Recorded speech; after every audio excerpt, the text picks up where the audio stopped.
오늘 출애굽기 23장부터 지금 제 생각에는 오늘 31장이나 32장까지 가려고 하는데요. 지난주에 여러분 제가 말씀드린 오늘 도표를 나눠 드렸습니다. 그 표를 만들어서 제가 몇 가지 도표를 섞어서 여러분 나눠드린 교재 맨 뒤편에 보면 유대인의 7대 절기라는, 그죠? 여러분이 아는 절기 한번 쭉 얘기해 볼까요? 우리 한번 복습하는 차원에서, 그죠? 우리 진도도 중요하지만 제가 진도에 너무 얽매이지 않아야겠다 이런 생각을 했고요. 네. 또 은혜 받으신 분 나왔는데요. 혹시 아는 절기 있으시면 6월절 아시고, 네. 무교절. 뭐 이거 읽으시라는 게 아니고. 그 다음에 여러분 초실절이라는 게 결국은 그 밑에 있는 맥주절 첫 번째, 그러니까 소산을 하나님께 드리기, 그러니까 초실절에서부터 50일 지난 다음에 있는 절기들이 이름이 여러분 똑같은 내용이지만 이름만 다릅니다. 그래서 칠칠절, 오순절, 맥주절, 이게 다 같은 시즌의 얘기고요. 그래서 여러분 초실절, 이거는 보리의 추수의 첫 소산을 바친다 하는 의미고요. 이게 다 언제냐 하면 아비벌입니다. 그러니까 이스라엘 종교 원력으로 하면 1월입니다. 1월 14일이 6월절이고, 그리고 그 다음 15일부터 21일까지가 무교절입니다. 그리고 초실절이 아마 17일경쯤, 그죠? 6월절의 안식 후 첫날이니까. 그리고 나서 50일이 지난 다음에. 그래서 요 시즌 외우시거나 아시면 성경 읽을 때 도움이 되시고요. 그 다음 시즌이 여러분 타쉴이라고 해서 티쉴이라는 시즌인데 지난번 말씀했죠. 7월경입니다. 그러니까 이건 종교 원력으로 하면 7월입니다. 그러면 이게 태양력으로 하면 몇 월쯤 된다 그랬죠? 9월이나 10월. 그죠? 그렇게 생각하시면 됩니다. 아비벌은 3월이나 4월. 그러니까 우리가 쓰는 태양력하고는 참 다르다. 이렇게 생각하시면 되고, 이 티쉴이라고 하는 첫날에 신년, 나팔절이라고 합니다. 그래서 여러분 왜 나팔을 불면 신년이 찾아왔다고, 그죠? 선포하는. 그리고 나서 제가 왜 속죄일이라고 하는 날짜가 10일인데요. 티슐이 10일. 그게 오늘 저희가 출애굽기에 여러분 성막을 짓고 제사를 드릴 때 이 속죄일에는 제사장이 어딜 들어갈 수 있다고 나오죠? 지성소에 1년에 한 번 들어가는 게 이 속죄일입니다. 모든 이스라엘 백성이 속죄하는 날. 1년에 딱 한 번 지성소에 들어갑니다. 대제사장이. 그 외에는 못 들어갑니다. 그래서 이 속죄일은 아마 우리로 하면은 하나님 앞에 우리의 모든 죄를 고백하는 그런 절기라고 보시면 되고요. 초막절, 수장절, 장막절이 시즌으로 하면 가을의 결실을 맺는, 그래서 가을에 주신 모든 추수를 감사하는 절기이기도 하면서 동시에 일주일 동안 광야에 있었던 일을 기억하며 장막 생활을 하는 게 이 장막절입니다. 그래서 이스라엘에 가면 제가 말씀드렸죠. 아파트가 계단식으로 돼 있다고 그랬죠. 왜냐하면 자기 베란다 앞에 일주일 동안은 방에 들어가서 안 자고 베란다에다가 텐트를 치고 거기서 텐트 생활합니다. 일주일 동안. 장막절 기간에.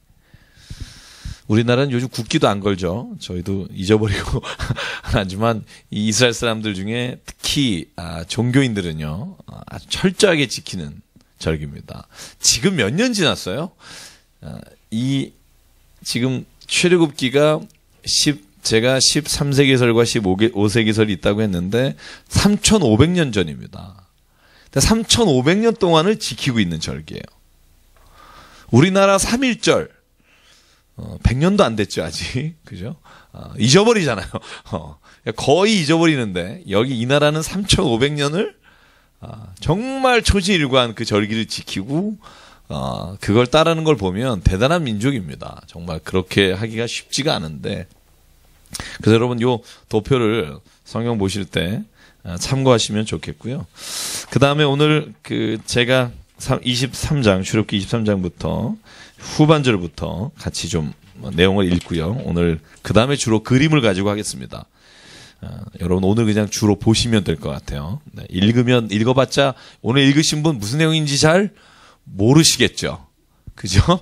뭐 기둥을 세우는데 한 규빗 반, 두 규빗 반, 뭐 이런 말들이 계속 나오는데 백문이 불여일견이다. 보면서 설명하면 금방 알 수 있을 거라고 생각하고요. 자, 출애굽기 23장 20절부터 하나님께서 약속하시는 겁니다. 내가 내 사자를 내 앞에 보내어 길에서 너를 보호하여 너를 내가 예비한 곳에 이르게 하리니 삼가 너는 그의 목소리를 청종하고 노엽게 하지 말고 그가 너의 허물을 용서하지 아니할 것은 내 이름이 그에게 있습니다. 이 말씀은 뭐냐 하면 하나님께서 모세에게 그리고 이스라엘 백성에게 내가 너희에게 준 절기를 지키지 않으면 이렇게 될 것이다 말씀하시는 겁니다. 그래서 여러분 지난주에 우리가 그 십계명에 관한 말씀을 나눴죠. 기억하시죠? 그 외에 율법에 관한 내용들을 쭉 설명드렸습니다. 자, 오늘 그러면 제가 24장으로 넘어갈게요. 네. 오늘 아주 좀 설렁설렁 가죠. 네. 분위기 좋은데. 네. 자, 시내산에 드디어 이제 모세가 올라갑니다. 시내산에 올라가서 여러분 며칠을 모세가 말씀을 받는지 아십니까? 40주 40야. 40일을 올라갑니다. 올라갈 때 모세가 시내산 정상에 하나님께는 혼자 올라가고요. 한 사람을 데리고 가는 사람이 있습니다. 누구죠? 여호수아가 같이 갑니다. 여호수아가 같이 올라가고 나머지는 모든 사람들은 다 시내산 밑에 거합니다. 자, 24장 4절을 같이 읽겠습니다. 4절부터 7절까지 시작.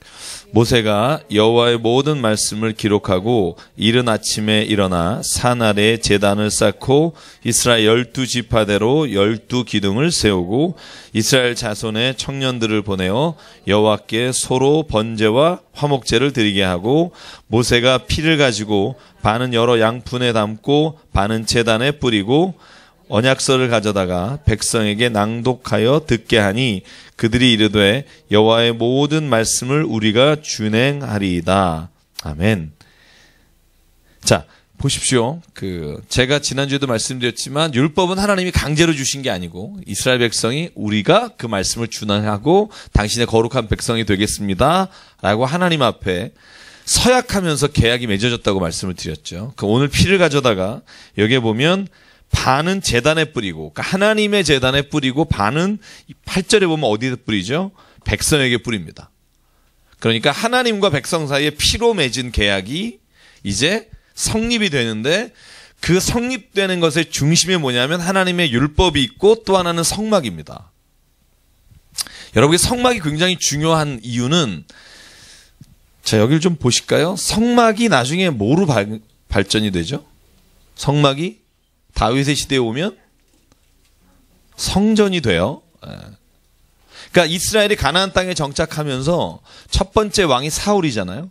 그 다음이 다윗이고, 그러니까 다윗이 하나님 앞에 자기의 성을 쌓은 다음에 너무 미안하잖아요. 여러분 그런 생각 드시지 않아요? 가끔? 자기를 위해서 다 마련했는데 그 다음에 하나님 거를 내가 까먹었네. 그것도 생각이라도 나면 다행인데 다윗이 그런 거예요. 자기의 다윗성을 멋있게 졌는데 생각해보니까 하나님이 거하시는 곳을 성막에 둔 거예요. 그러니까 얼마나 마음이 불편해요. 그래서 다윗이 하나님 앞에 내가 하나님의 성전을 짓겠습니다. 근데 하나님이 허락하지 않으십니다. 여러분 다윗은요 전쟁을 참 많이 했습니다. 희한하게 사울이 이스라엘의 반 정도만 다스리는 왕이었고요. 나중에 이 헤브론과 이스라엘 전체를 다스리는 왕이 다윗이고요. 다윗이 그래서 무진장 많은 전쟁을 치릅니다. 전쟁을 치르면서 영토를 확장하고요. 그래서 하나님이 다윗아 너는 너무 피를 많이 흘렸기 때문에 내 성전을 짓기 어렵다. 그래서 다윗이 돈은 다 마련하고 누가 져요? 솔로몬이 져요. 그래서 성막이 뭐로 발전하냐면 성전이 돼요. 자, 성전이 근데 언제까지 쭉 이 솔로몬의 성전이 가죠? 솔로몬의 성전이 우리가 960년경에 지어졌다라고 말을 해요. 그죠? 그런데 그 성전이 BC 몇 년도에 완전히 무너지냐면 하늘만 보시지 말고 기원전 586년입니다.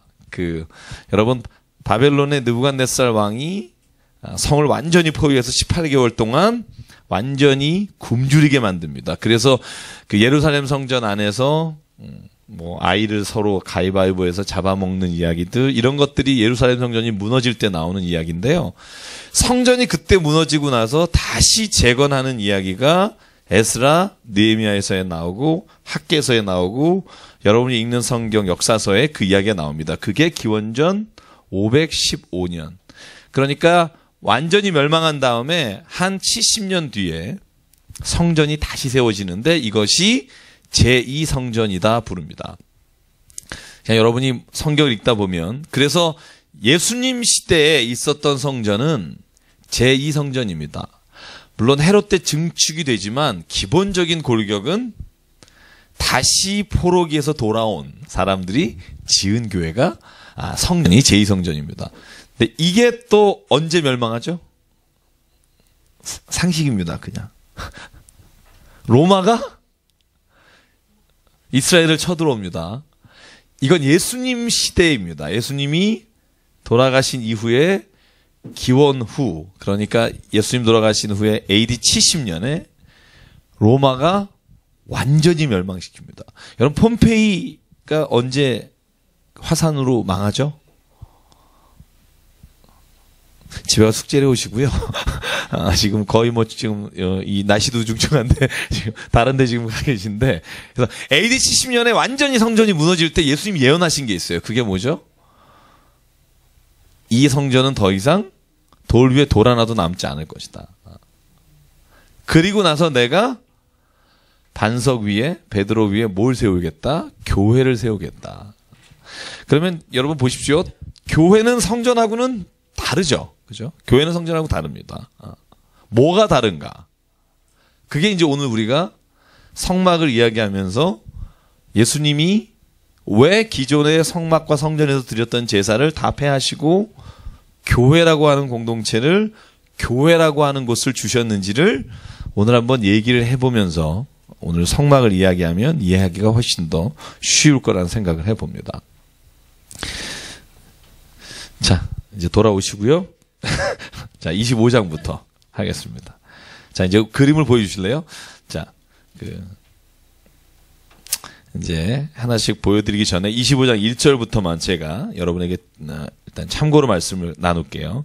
자, 제가 읽을게요. 25장 1절부터. 여호와께서 모세에게 말씀하십니다. 이제 너희가 뭘 만들어라 말씀하시면서 예물을 가지고 와서 그 예물을 기쁜 마음으로 내라. 25장 2절입니다. 기쁜 마음으로 내는 자 것을 받아서 너희가 지금 성막을 지어라. 여기 25장 4절에 보면 이스라엘도 우리나라하고 비슷합니다. 실이 세 가지 실을 씁니다. 모든 게 이 세 가지 실로 이루어져 있습니다. 청색, 자색, 홍색입니다. 옛날에 그런 노래 있었죠. 청실, 홍실, 엮어서 뭐 이런 것처럼 청색, 자색, 홍색이 기본적인 그 성막의 모든 것을 짓는, 그 휘장을 짓는 모든 실이 이 세 가지 실로 되어 있고요. 그 다음에 25장 6절, 여러분 등유하고 관유라는 게 나오는데요. 등유가 뭔지 아십니까? 등유. 성경 읽다 보면 이제 출애굽기나 민수기에 가면 이런 얘기는 많이 나오는데, 등유라는 건요, 등을 켤 때 쓰는 기름을 등유라고 해요. 그래서 이게 영어 성경에 보면 그 올리브 오일이라고 되어 있어요. 올리브 오일. 그죠? For the light. 빛을 비추기 위해서 올리브 오일을 태우는 거. 그럼 관유는 뭐예요? 관유가 굉장히 많이 나와요. 예식 때 쓰는 기름, 혹은 이 영어로 하면 anointing이라고 되어 있는데, 이게 뭐냐면 제사장이 임명이 될 때도 이 기름을 부어요. 그리고 모든 성막의 기구들에는 이 관유를 부어서 이 성물을 거룩하게 할 때 쓰는 게 관유예요. 성경에 보면 오늘 저희가 읽겠지만 하나님 앞에 드리는 향이나 하나님 앞에 드리는 기름을 잘못 쓰면 죽는다고 돼 있어요. 굉장히 좀 심한 법이라고 생각이 드는데 실제로 그래서 아론의 큰아들 작은아들이 죽잖아요. 왜 죽죠? 하나님께 드리는 분향단의 향을 하나님이 지정하신, 이따 나올 텐데 지정하신 향을 쓰지 않았어요. 그래서 나답과 아비후가 죽습니다. 그래서 셋째가 넷째가 제사장 일을 다시 떠맡게 돼요.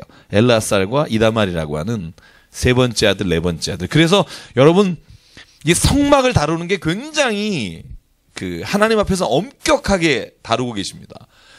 여러분 그 성막, 하나님의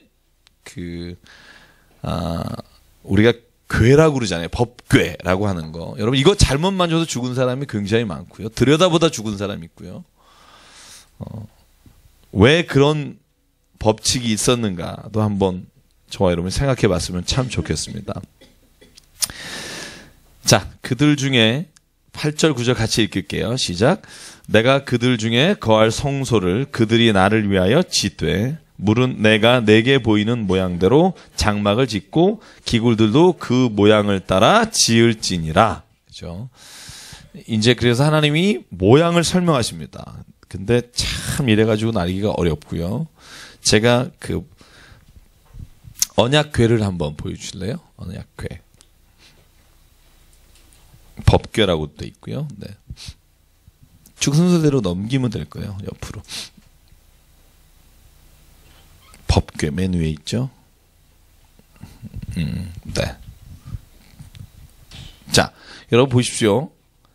이게 뭐냐면 뭐죠? 요게 법궤예요. 여러분 지금 이거 쭉 읽으면 어차피 이해가 안 가고요.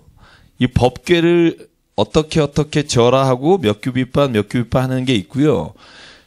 여기를 보실래요? 고리를 4개를 만들어서 고리에 이렇게 막대기를 넣어서 이것을 왜 넣는 줄 아십니까?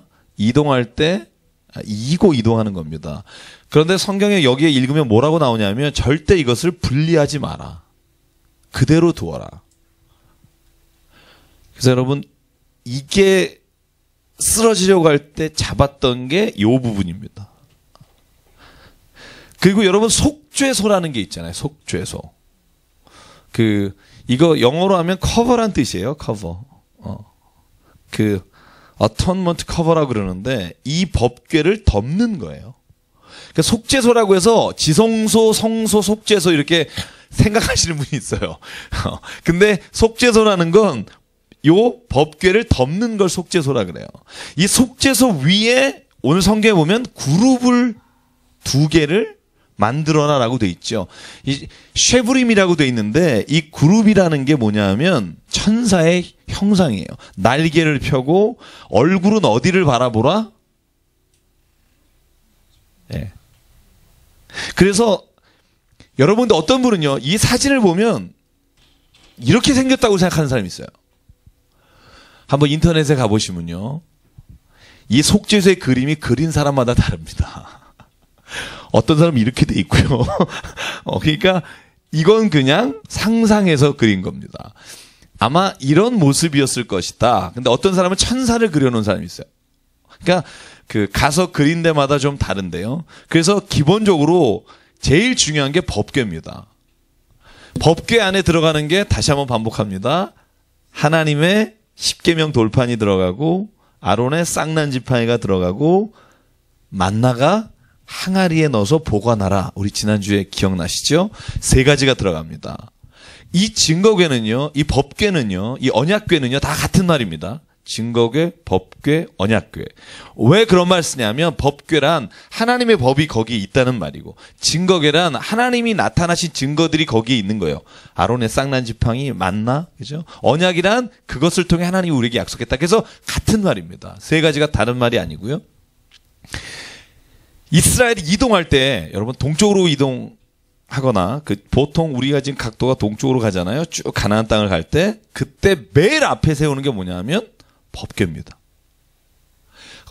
행진할 때마다 여러분 구름이 멈추면 멈춰야 되죠. 그러면 장막을 다시 거기에 쌓아야 돼요. 그리고 12지파잖아요. 우리 이스라엘의 지파 사진 좀 보여줄래요? 거기에 제가 해놓은 것 중에 12지파 진영이라고 되어 있는 거 있어요. 쭉 넘기다 보면, 네. 12지파가 성막을 중심으로 3지파씩 동서남북으로 자리를 잡습니다. 그래서, 이거 말고요. 네, 이겁니다. 이게 뭐냐면, 이게 지금 성막과 성막들이에요. 그죠? 전체적으로 보시면, 요 길이가 몇 규빗이냐면, 남과 북인데요. 남과 북의 길이가 100규빗입니다. 100규빗이면 약 50m. 46.7 뭐 이러는데 우리 그냥 50으로 계산합시다. 이 한 규빗을 여기부터 여기까지 한 규빗을 50cm로 보면 요게 지금 50m예요. 100규빗. 그러면 동과 서로는 반이에요. 50규빗. 그러니까 25m. 그래서 요 안에 요게 지금 지성소와 성소인데요. 지성소가 10규빗이고 성소가 20규빗. 합쳐서 30규빗입니다. 그러니까 15m 정도. 그리고 그 앞에 물두멍이 있고요. 그 앞에 번제단이 있습니다. 그리고 여기가 동편에 문이 20규빗짜리, 이따가 제가 그림 보여드릴게요. 있습니다. 근데 제가 이거 왜냐면 이렇게 딱 멈췄을 때는 순서대로 이렇게 지파가 3지파씩 12개가 성막을 중심으로 해서 텐트를 칩니다. 딱. 그러다가 다시 구름이 일어나면 다시 구름이 뜨잖아요. 그러면 이걸 다 접어야 돼요. 여기 울타리가 여러분 몇 개인지 아시죠? 48개씩인가요? 그리고 여기에 쌌던 휘장, 여기 덮었던 모든 휘장, 모든 기구들을 싹 쌓아야 돼요. 그걸 누가 하는 줄 아세요? 누가 하게요? 레위지파가 해요. 그래서 저희도 목회팀이 지금 서희초등학교 의자를 까는 게 여기에 근거해서 그래서 게르손과 무라리와 고핫, 이게 여러분 잘 알겠지만 레위지파의 세 큰 자손입니다. 계보. 그 중에 게르손과 무라리는요 무거운 거 다 듭니다. 이 널판지, 기둥 이런 거 들고요. 그 다음에 고핫 족속이 물두멍이라든가 번제단이라든가 요 앞에 바로 지성소고 요 뒤에 있는 게 법궤입니다. 법궤와 속죄소가 지성소 안에 있는데 이 안에는 1년에 딱 한 번밖에 못 들어갑니다. 그것도 여러분 이따가 제사장이 옷을 입을 때 맨 밑에 금방울을 달아요. 금방울을 달아서 들어갈 때나 나올 때나 사람이 듣게 해요. 그리고 그걸 안 단 자가 들어오면 죽게 돼 있어요. 그래서 여기 장막 바로 휘장 앞에 여기에 놓는 게 분향단이에요. 분향단이 뭐냐 하면 그 나답과 아비후가 잘못 향을 피웠던 그 분향단인데 여기는 아침 저녁으로 분향을 피워서요. 이곳에 항상 하나님에게 올려지는 향이 있어야 돼요. 여러분 요한계시록에 보면 이 표현을 저분은 기억하십니까? 작년에 요한계시록 할 때 이 향, 지금은 이 향은 곧 무엇이다? 너희가 드리는 향은 이제 성도들의 기도가 하나님께 드려지는 향이니라. 한 4개월 돼서 전혀 기억이 안 나시는 분향단이 있고 요 들어가면서 왼편으로 보면 여기에 뭐가 있냐면 금촛대가 있습니다. 이따가 보여드릴게요. 그리고 오른쪽에 뭐가 있죠? 진설병, 떡상 같은 말입니다. 12개의 떡, 지파별로 12개의 떡이 있습니다. 그래서 요게 지금 성소와 지성소인데 예수께서 십자가에 달리셔서 죽으실 때 휘장이 찢어졌다 할 때 휘장이 참 많습니다만 성소와 지성소를 가로막았던 휘장이 찢어집니다. 그 의미는 곧 이제 제사장도 없고 아무 누구도 제약 없이 하나님 앞에 들어갈 수 있다는 의미를 예수께서 휘장이 찢어지면서 그가 보여주신 게 이 휘장입니다.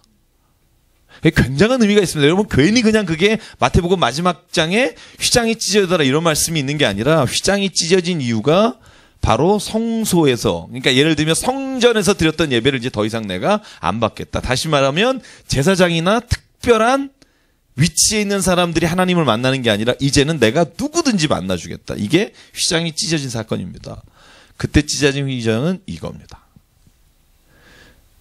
그래서 한번 지금부터 제가 여기에 성경에 나와 있는 순서대로 사진만 쭉 볼게요. 그죠? 어차피 읽어봤자 여러분 무슨 말인지 모르니까 진설병 보여주실래요? 떡상이라고 되어 있는. 자, 한번 요 앞에 거 다시 보여주실래요? 아니요, 요 앞에 거. 네. 요게 지금 그림으로 그려놓은 아까 그 평면도를 입체로 만들어 놓은 거. 여러분 이거 우리나라에도 있습니다. 한번 요거 끝나고 단체로 관람할 수 있습니다. 똑같은 크기로 전놨습니다. 50m, 25m. 우리나라에 2군데가 있더라고요. 혹시 원하시면 우리가 한번 가서 구경하면 좋을 것 같은데 요게 지금 소위 말하는 성소와 지성소를 한꺼번에 덮은 덮개입니다. 덮개는 4가지가 있죠. 하나는 흰색 천으로 된 것, 하나는 컬러풀한 천으로 된 거, 그 다음에 그 위에다가 양으로 만든 붉은색, 그죠? 양으로 만든 덮개를 덮고 맨 위가 해달이라고 하는, 어떤 짐승인지 정확히 모릅니다만 아마 물 속에 있는 짐승의 그 해달로 이걸 마지막으로 덮습니다. 덮개를 덮고 여기가 물두멍 있습니다. 항상 제사장은 레위지파는 요것을 제사를 드리고 나서 여기에 손과 발을 씻습니다. 안 씻으면 죽을 수도 있다. 성경에 써 있습니다. 여기에 옆에서 제물을 잡습니다. 그리고 여기가 번제단에 태웁니다. 요게 우리가 지금 오늘 출애굽기죠. 25장에서 31장까지가 요거 짓는 거가 나오는 거예요. 요거 짓는 방법에 대해서. 근데 요게 왜 중요하냐면 예수께서 성경에 하시는 모든 사역이 여기와 연관돼서 나왔다는 거예요. 예수께서 요한복음에 나를 뭐라고 말하죠? 나는 빛이다. 그래서 7가지만 나는 떡이다. 그죠? 요한복음 6장에 오병이어 기적을 하시고 난 다음에 나는 생명의 떡이다. 그죠? 시각 장애인의 눈을 떠주게 하신 다음에 나는 빛이다. 그죠?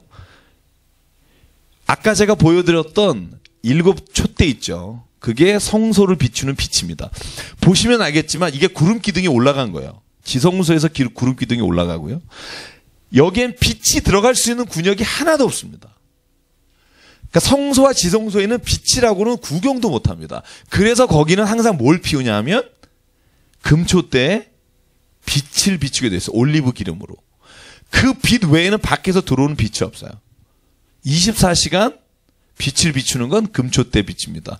그래서 예수께서 나는 빛이다라고 하실 때 성사학자들이 혹 말하기를 예수께서 이 성막 안에서 지성소에서 있었던 모든 일을 다 이루신 분이 바로 예수 그리스도이시다. 그래서 나는 그 화목제라고 말하잖아요. 예수께서 화목제다. 하나님과 사람 사이의 관계를 회복하시려고 죽으셨다. 그래서 이 번제단의 의미를 가지고 계시고요. 그래서 여러분 오늘 저희가 요 성막을 읽으면서 예수님이 하신 일에 대해서 좀 더 얘기를 나눌 텐데요. 하나 아까 말한 대로 보여주실래요? 떡상. 구경은 해야죠. 2규빗, 1규빗, 1규빗 반 떡상이 되어 있는데요. 네, 떡상 보기 힘드네요. 아까 그게 메추라기입니다. 제가 여러분 메추라기, 만나와 메추라기 위해서 그 메추라기 넘어갈게요. 예, 뭐 크게 안 하셔도. 네, 이게 떡상입니다. 이게 진설병이라고도 하는데요. 12개, 6개씩 이렇게 떡을 두고 요것도 항상 들고 어깨에 맬 수 있게끔 냈고요. 그래서 2규빗이니까 이 길이가 거의 1m 정도 되는 겁니다. 보시면. 그래서 이 위에다가 금잔을 놓고 이 모든 성소에 들어가는 것들은 금으로 되어 있습니다. 그래서 나중에 여러분 잘 보면 알지만 바벨론이 예루살렘 성전에 들어와서 파괴하고 난 다음에 이 모든 금들을 가져갑니다. 심지어 성전에 있는 금으로 된 벽에까지 다 벗겨서 갑니다. 그래서 이스라엘이 정말 예루살렘이 멸망했을 때는 그 예루살렘 성전 안에 있는 것들이 아무것도 없어요. 그 다음에 등잔 때 보이실래요? 7등잔 요겁니다. 이것도요 그림마다 다릅니다. 이렇게 7 촛대라고 우리가 흔히 말하는 게 이 그림입니다. 이게 어떤 형상을 따라서 하라고 여기 성경에 돼 있죠?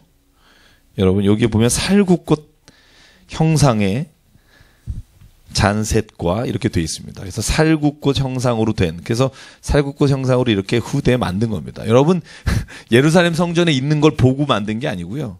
네. 여기에 나와 있는 것에 따라서 다시 재구성한 겁니다. 지금 법궤가 어디 있는지 모르죠. 법궤만 찾으면 대박입니다. 고고학자들이 지금도 찾고 있고, 여러분 제 친구 목사님, 우리 김진삼 목사님이 법궤가 지금 어디 있는지 굉장히 궁금해하는데 이디오피아에 있을 확률이 크다. 그렇게 얘기해요. 그래서 고고학자들이 그쪽도 뒤지고 있고요. 발견하면 대박입니다. 그 다음에 우리 출애굽기 25장 31절 등잔대와 기구들이 나왔고요. 그 다음에 여러분 성경에 26장 1절입니다. 성막. 아까 말한 것처럼 성막은 매폭의 길이가 26장 2절에 보면 28규빗입니다. 굉장히 깁니다. 그리고 너비는 4규빗. 이거를 이어서 만든 겁니다. 그래서 아까 성막 전체 사진 보여주실래요?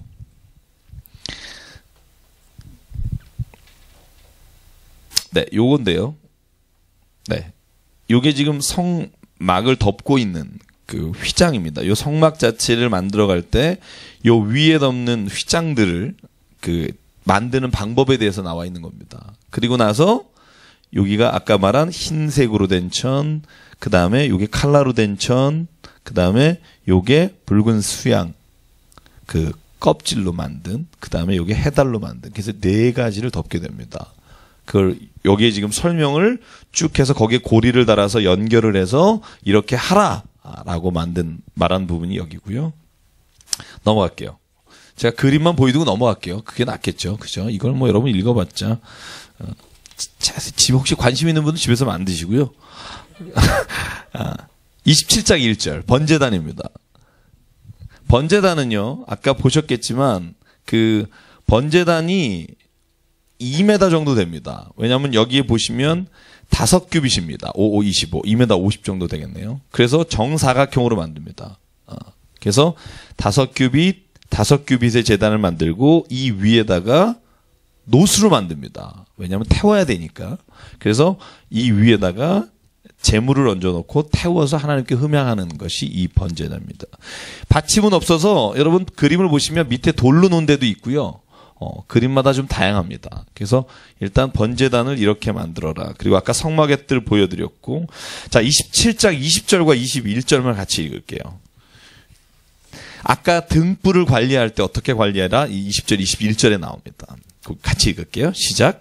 너는 또 이스라엘 자손에게 명령하여 감나무로 짠 순수한 기름을 등불을 위하여 내게로 가져오게 하고 끊이지 않게 등불을 켜되 아론과 그의 아들들로 회막 안 증거궤 앞 휘장 밖에서 저녁부터 아침까지 항상 여호와 앞에 그 등불을 보살피게 하라.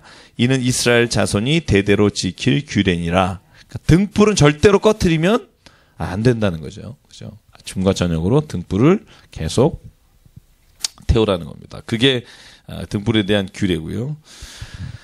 자, 그 다음에 오늘 한번 28장은요, 에봇입니다. 한번 여러분 그림을 보시면 에봇에 관한 이야기는 너무나 많이 나오기 때문에 여러분 성경 읽다가 오늘 총정리할게요.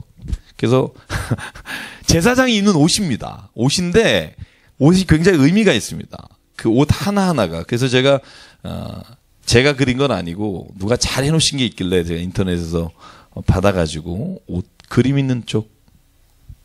네, 요거 다음 장. 네. 요게 이제 에봇을 만들어라. 제사장이 입어야 될 옷입니다. 근데 잘 보십시오. 여러분 한번 오늘 보고 이제 평생 보실 일이 많지는 않을 거예요. 그죠? 언제 일부러 찾으시겠어요? 맨 먼저 관을, 머리를 덮어야 됩니다. 근데 관을 덮을 때 여러분이 한 가지 꼭 기억해야 될 게 있는데, 관을 덮고 그 앞에 금패를 둘러요. 여기에 뭐라고 쓰죠? 성경 읽으시면 여기에 꼭 그 말씀을 달고 다녀야 됩니다. 성경에 보시면 여호와께 성결. 그게 이 관에 적혀 있습니다. 그래서 제사장은 항상 기억해야 될 거냐면 하나님 앞에 성결하라. 거룩하라. 깨끗하라. 이게 제사장들이 항상 가지고 간직해야 되는 일이고요. 그 다음에 이것이 뭐냐 하면 요 겉에 참 예쁘죠? 요거 그대로 색깔별로 한 겁니다. 요게 우리가 흔히 말하는 에봇입니다. 에봇. 에봇을 맨 겉에 입고요. 성경에 겉옷, 청색 겉옷이라고 되어 있는 건 에봇 안에 입는 겉옷입니다. 그 안에 청색 겉옷을 입고 그 안에 흰색 속옷을 입어요. 그런데 이 에봇에는 항상 요 흉패가 있습니다. 흉패에는 12개의 보석이 여러분 좋아하시는 온갖 보석이 다 있습니다. 이 12개의 보석에 뭐가 적혀 있냐 하면 12지파의 이름이 적혀 있어요. 순서대로 적혀 있습니다. 아까 진을 움직일 때 동서남북에 있었던 사람들, 유다지파부터 유다, 이사갈, 시불론 그렇게 12개의 돌에 보석에 12지파의 이름을 적어서 항상 제사장은 12지파와 함께 하나님 앞에 들어가는 겁니다. 근데 여러분 이 흉배 안에다가 뭘 넣는지 아세요? 민수기하고 신명기에 나오는데 이 안에 우림과 둠밈이라는 거 있죠. 우림과 둠밈. 그래서 제사장이 무슨 일을 판결하고 재판할 때 우림과 둠밈은 어떻게 생겼는지 몰라요. 주사위처럼 생겼다, 뭐 흑백 2개다, 뭐 의견이 분분합니다만 아직 아무도 모르는데 그래서 우림과 둠밈을 둬서 판결할 때 꺼내서 하나님이 그걸 보면 너희가 어떻게 해야 된다라고 판결을 내릴 수 있는 우림과 둠밈이 흉패 안에 들어가 있습니다. 네. 그 다음에 속옷은 흰색으로 된, 그 다음에 허리에 띠를 두르고. 여러분, 기억나세요? 에베소서에 전신갑주를 입으라. 그죠? 전신갑주를 입으라 6개입니다. 기억나세요? 구원의 투구. 그 다음에 뭐죠? 의의 흉배. 이게 흉배가 흉패라고 되는 흉배, 의의 흉배. 그 다음에 진리의 허리띠. 그 다음에 또 뭐가 있죠? 손에는 말씀의 검과 믿음의 방패. 맨 마지막에 신에는 복음을 전하는 신. 그죠? 그 중에 이 제사장의 에봇과 외부와 관련된 것들이 거기에 전신갑주에 포함되어 있습니다. 그래서 여러분 보시면 띠를 메고 이게 전체가 에봇이고 겉옷은 아까 말씀드린 대로 청색으로 하고 성류와 금방울입니다. 성류, 금방울 이렇게 쭉 밑에를 두르게 되어 있습니다. 그래서 여러분 보시면 요게 오늘 28장에 제사장들이 입어야 될 옷입니다. 그래서 요 옷을 여러분 꼭 아론의 제사장 자녀들이 이걸 가지고 입었다는 내용이 오늘 28장에 나옵니다. 넘어갈게요. 여러분이 그림 보면서 넘어가겠습니다.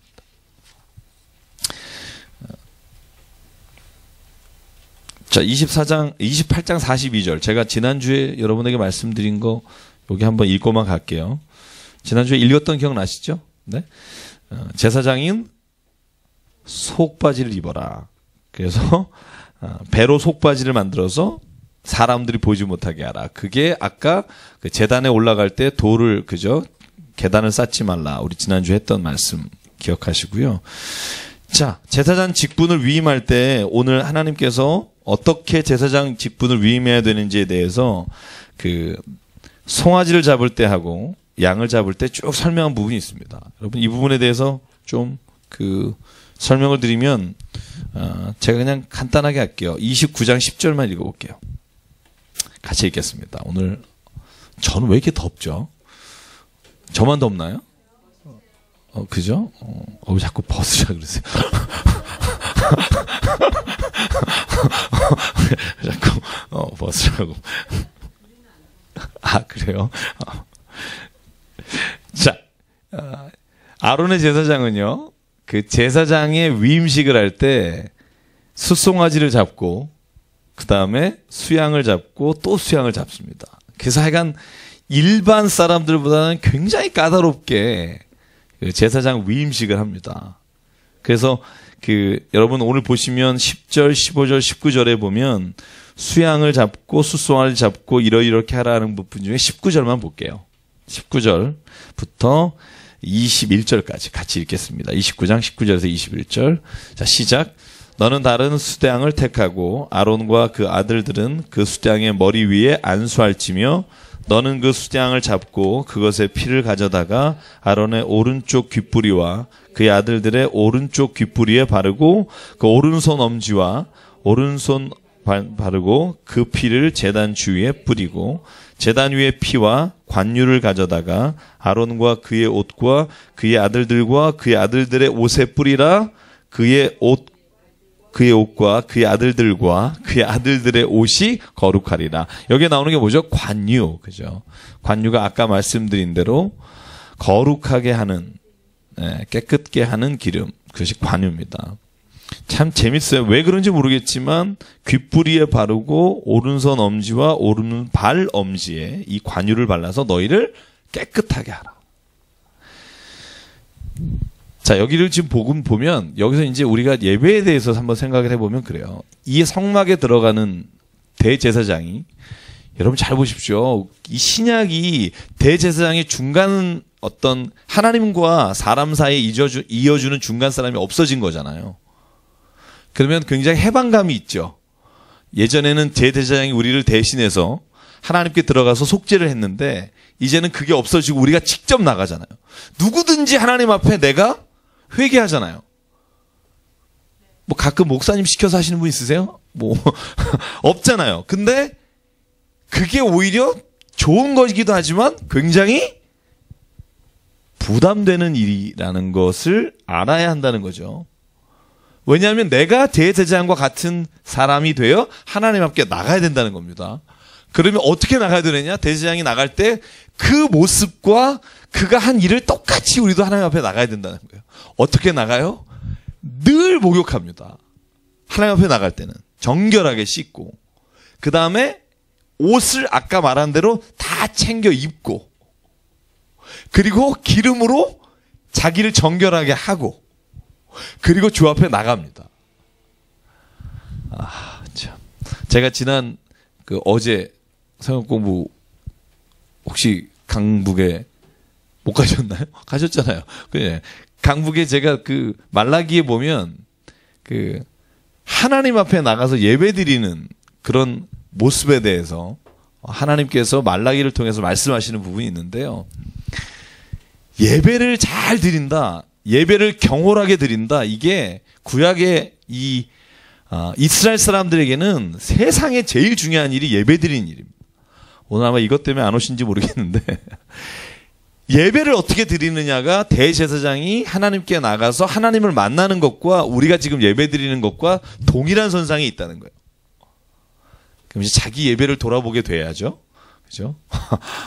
내가 예배 드리러 나갈 때 진짜 깨끗하게 준비하고 가는가. 여러분, 그게 오늘 저는 이 성경을 읽으면서 우리에게 주신 하나님의 말씀이었으면 좋겠습니다. 내가 진짜 오늘 예배에 나갈 때 대제사장과 같은 마음으로 하나님을 만나러 가는가. 성막은 하나님이 거하는 장소입니다. 그런데 성막을 동시에 회막이라고도 부르잖아요. 그죠? 하나님을 거하시는 곳이며 동시에 하나님을 만나는 곳입니다. 근데 우리가 소위 말하는 예배 장소가 그런 곳이에요. 예배 장소가 뭐냐면 하나님이 거하시고 동시에 하나님을 만나는 곳. 하나님을 만나러 가는 사람의 마음이나 몸가짐은 대제사장과 똑같은 마음으로 가야 한다. 그래서 제가 우리 교회에서 예배 드리는 게 좀 바뀌었으면 좋겠다는 생각 참 많이 해요. 우리 교회가 정말 예배를 드릴 때 정말 예배를 귀하게 여기고 예배에 오는 사람이 모두가 다 진짜 하나님 앞에 오늘 내가 정결하게 하나님 만나겠다는 마음으로. 대통령과 예약하면 30분 전에 가잖아요. 하나님을 만나러 가는 시간에 그런 마음을 가지고 가면 좋겠다. 그리고 오늘 수양의 기름을 하나님 앞에 드리면서 관유를 부은 것처럼 먼저 하나님 앞에 깨끗한 마음을 가지고 가면 좋겠다. 이게 오늘 제사장의 위임에서 제가 함께 나누고 싶은 말씀이고요. 깨닫고 싶은 말씀입니다. 그 나머지 요제 드리는 방법과 그것은 여러분 집에 가서 한번 꼼꼼히 읽어보시고요. 혹시 질문 있으세요? 29장에? 없으시죠? 네. 없으시라고 믿고요. 30장으로 넘어갈게요. 30장. 자, 너는 분향할 제단을 만든다. 아까 분향할 제단이 아까 번제단입니다. 아까 여러분 봤고요. 분향할 제단이 번제단이 아니라 분향단. 분향단. 아까 보셨죠? 그죠? 분향단. 한번 볼까요? 분향단. 제가 분향단은 지나가면서 봤죠. 요게 지금 분향단입니다. 그래서 요 위에다가, 그죠? 그 향을 피워서 하나님 앞에 이렇게 분향하는 단입니다. 그래서 여러분 보시면 알겠지만 여기에 뭐라고 나오냐면 길이가 한 규빗, 너비가 한 규빗. 그래서 네모 반듯하게 만들고 그리고 거기에 뿔을 만들어서 이 뿔이 네 가지가 있죠. 그죠? 뿔이 있는 게 번제단의 뿔이 있고요. 이 분향단의 뿔이 있고요. 그래서 이 뿔에다가 순금으로 금 테두리를 쳐라. 그리고 이것을 아까 말한 증거궤, 언약궤가 있는 휘장 바로 앞에 둬서 이 분향단이 이 지성소를 지키게, 그리고 지성소 앞에서 흠향할 수 있게 두어라 하는 게 이 분향단입니다. 30장 10절 보실래요? 아론이 1년에 한 번씩 이 향단부를 위하여 속죄하되 속죄죄로 피로 1년에 한 번씩 대대로 속죄할지니라. 이게 대속죄일에 제사장이 들어가서 이 분향단의 뿔을 위해서 속죄한다. 이 말은 뭐냐면 다시 말해서 모든 이스라엘 백성을 위해서 속죄한다는 말이고요. 자, 30장 17절 놋 물두멍. 아까 여러분 말씀드렸죠. 손을 씻고 그다음에 발을 씻는 곳입니다. 깨끗하게 하는 곳. 넘어갈게요. 30장 거룩한 향기름. 여기가 아까 제가 말씀드린 대로 그 향기름에는 정확하게 뭐뭐뭇을 넣어라라고 써 있습니다. 30장 23절 보실래요? 이렇게까지 꼼꼼하게 말씀하신 이유가 뭘까? 저는 이 말씀을 읽으면서 생각해 봤어요. 거기에 보시면 제가 읽을게요. 상등 향품을 가지되. 그러니까는 중하 하지 말라는 거죠. 상등 향품을 가지되 액체 몰약 500세겔과 그 반수의 향기로운 육개 250세겔, 볼륨을 누르면 50세겔, 그 다음에 향기로운 창포 250세겔과 계피 500세겔과 성소의 세켈로 하고 감람기름 한 흰을 가지고 그것으로 거룩한 관유를 만들되 제조하는 법대로 향기름을 만들지니 그것이 거룩한 관유가 될지라. 그래서 여러분 이 관유를 만들 때 이렇게 만들라는 겁니다. 꼭 이 비율대로. 자, 33절 보실래요? 같이 읽을게요. 시작. 이와 같은 것을 만드는 모든 자와 이것을 타인에게 붓는 모든 자는 그 백성 중에서 끊어지리라 하라. 이 말은 뭐냐면 이 방법대로 하지 않는 자는 끊어질 것이다. 야, 거룩한 향도 나오죠. 34절. 여기에 보면 또 정확하게 나옵니다. 너는 소합향과 낙얌향과 풍자향 향품을 가져다가 그 향품을 유황에 섞되 각기 같은 분량으로 하고 그것으로 향을 만들되 향 만드는 법대로 그것에 소금을 쳐서 성결하게 하고. 아까 말한 그 분향단에 올리는 향입니다. 맨 마지막 37절 38절 같이 읽을게요. 시작. 내가 여호와를 위하여 만든 향은 거룩한 것이니 너희를 위하여는 그 방법대로 만들지 말라. 냄새를 맡으려고 이 같은 것을 만드는 모든 자는 그 백성 중에서 끊어지리라. 이게 아까 나답과 아비후가 이 방법대로, 그죠? 번제단에 불을 또 가져다가 쓸 때 번제단의 불이 아니라 다른 불로, 그죠? 제사를 드려서 죽게 됩니다. 그래서 여러분 한번 제가 질문을 드려볼게요. 왜 이렇게 하나님이 이 방법을 이렇게까지 세밀하게 만들어 주시고 이 방법대로 하라고 했을까? 안 하면 끊어지리라 하셨을까? 한번 제가 그냥 질문이에요. 제가 가지고 있는 왜 그러셨어요? 왜 이렇게까지 하실 필요가 있었을까? 그런 질문 안 해보셨어요? 그냥 편안하게 뭐 우리끼리 틀리면 어때요? 저를 좀 도와주세요. 저도 지금 궁금해서 그래요. 우리 전정훈 집사님 혹시 고민해 보신 적 있으세요?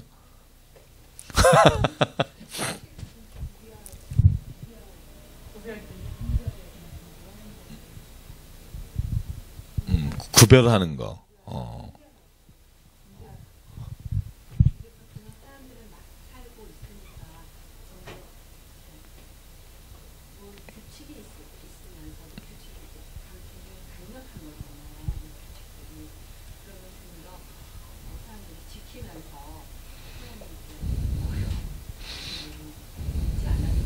한번 올려보실래요? 저도 지금 오늘 말씀을 계속 하면서 왜 그렇게까지 하셨을까? 그런 생각을,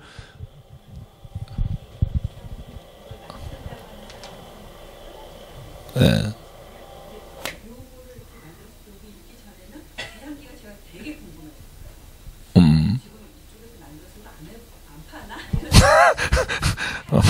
네.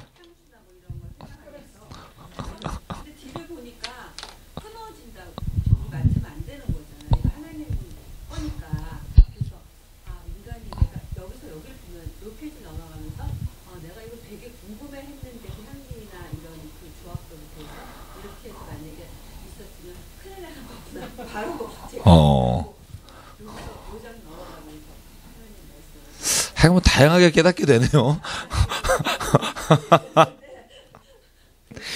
왜 제가 그런 질문을 갖게 되냐면, 성경에 보면 왜 지금 믿음 생활할 때 구약 성경을 읽고 많은 사람들이 이런 말 해요. 하나님 뭐 그런 거 갖고 사람을 죽이냐. 나답과 아비후도 그렇지만 우사를 비롯해서, 그죠? 아니 뭐 법궤에 넘어지는 걸 잡으려고 그랬는데, 그 다음에 이게 뚜껑이 덮여 있어서 뭐가 있나 봤는데 죽고. 그러니까 사람들이 그런 말 하잖아요. 왜 이렇게까지 심하게 하실까? 그죠? 근데 지금 박태님 선생님 말씀하신 것처럼 하나님이 그 백성을 딱 이스라엘 백성을 지목하고 나신 다음에 하신 말씀이 뭔지 아세요? 너희는 나의 무슨 백성이 되라? 거룩한 백성이 되라.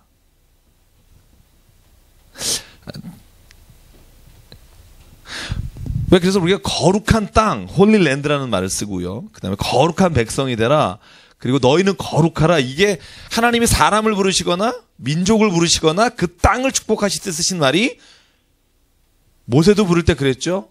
그죠? 너가 선 곳은 거룩한 곳이니 신을 벗어라. 사람을 부를 때나 민족을 부를 때나 그 땅을 할 때 하나님이 항상 거룩하다는 말을 쓰셨단 말이죠. 거룩의 의미가 뭔지 아세요? 혹시 여러분 생각해 보신 거룩. 우리가 진짜 이런 말 쓰는데 거룩이 뭘까 그러면 막상 떠오르는 게 별로 없어요. 우리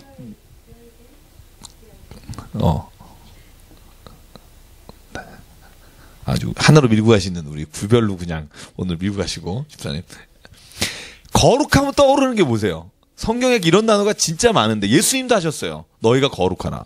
근데 도대체 이 거룩하라라는 말이 어떻게 되라는 말이라고 생각해 본 적 있으세요?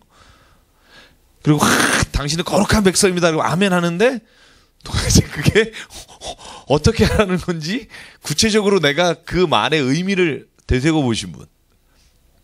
박현숙 집사님 혹시 거룩한? 다시요. 크게 보이는 사람. 그게 거룩한. 그러니까 좀 이렇게 좀 위대한. 그렇죠. 좀 깨끗한 사람, 위대한 사람.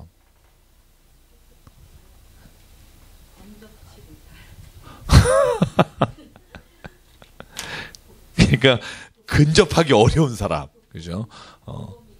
그럼 거룩한 백성의 밤대가 범인이에요? 범인 평범한 사람? 성경이 거룩한 걸 뭐라고 말하느냐, 이제 이게 궁금하죠. 성경은 거룩한 걸 뭐라고 하느냐. 그러니까 아까 근데 박태환 집사님 말씀하신 대로 거룩하다는 말은 구별된다는 말이에요. 그러면 이런 거 있잖아요. 뭐로부터 구별된 걸 거룩하다고 말하느냐. 죄로부터 구별된 사람이 거룩한 사람일 거고, 또 참 요게 어려운 거예요. 이건 뭐 우리 하나님의 백성, 그죠? 하나님의 백성이 거룩한 백성이죠. 잘 보세요. 세상에 거룩한 자는 한 분이세요. 누구죠? 하나님이시다고 그랬죠. 하나님 한 분이에요. 그러면 너희가 거룩한 백성이 되라 그럴 때 너희가 거룩하게 되라는 게 아니겠죠. 볼륨 누르시면 돼요.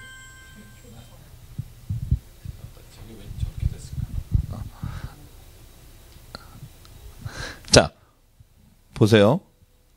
하나님만이 세상에 거룩하시고 나머지 모든 사람은 거룩하지가 않잖아요. 근데 하나님은 너희가 거룩하게 되라, 거룩한 백성이 되라 이렇게 말하는 것 자체가 뭐가 있어요? 약간의 모순이 있잖아요. 그죠? 세상에 거룩하신 분은 한 분이시니 오직 하나님만이 거룩하신데 너희는 거룩한 백성이 되라. 그 말 자체가 우리가 곰곰이 생각해 보면 어떻게 하라는 거지? 하나님의 백성. 그죠? 그러니까 이런 말이라는 거죠. 거룩한 백성이 너희가 거룩하게 되라는 의미가 초점이 있는 게 아니라 거룩하신 하나님의 백성이 되라는데 초점이 있겠죠. 저는 그렇게 생각을 해요.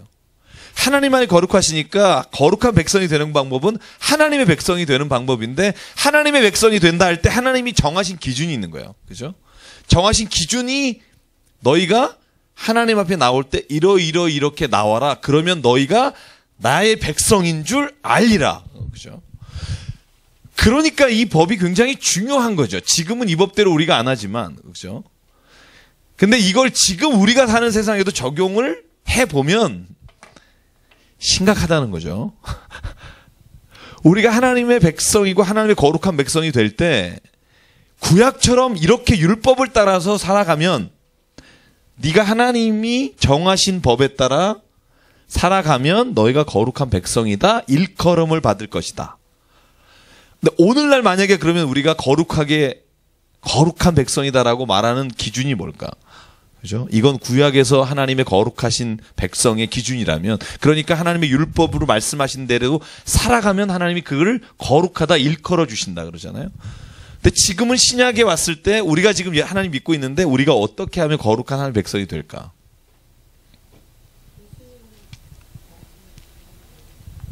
예수의 말씀을 지키는 거 나왔습니다. 예수의 말씀 지키는 거.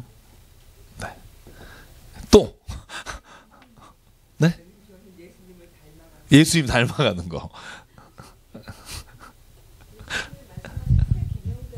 살아가는 거. 네.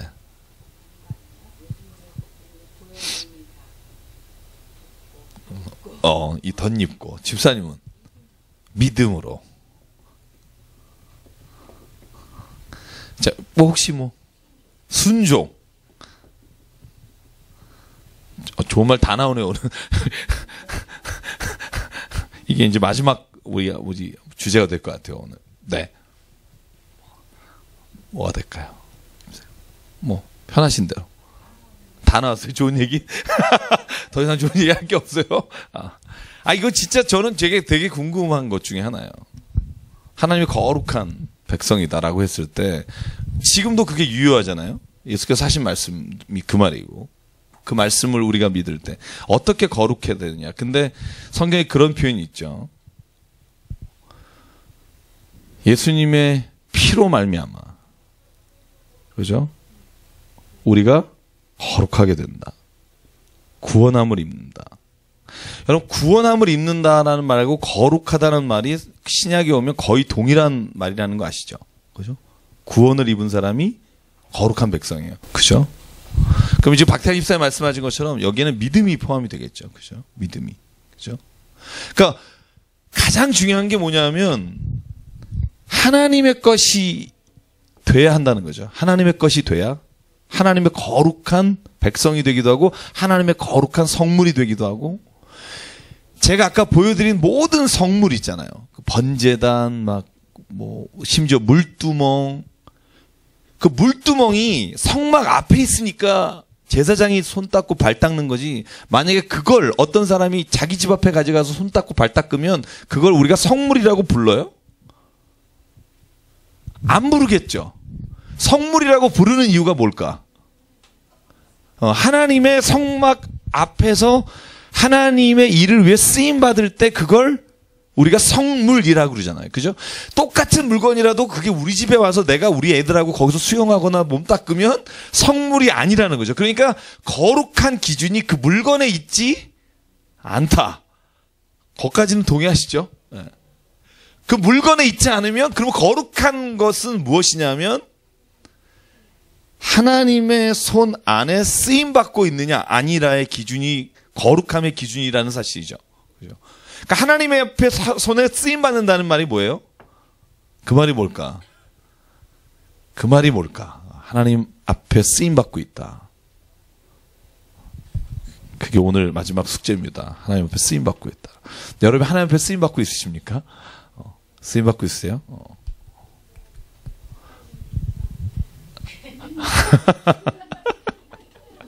굉장히 귀엽게 말씀하셔서 100점 주고 싶은 마음이 막 그래서 거룩한다는 말은요, 지금 여러분 말씀하시는 것에 제가 볼 때는 다 포함되어 있는 것 같아요.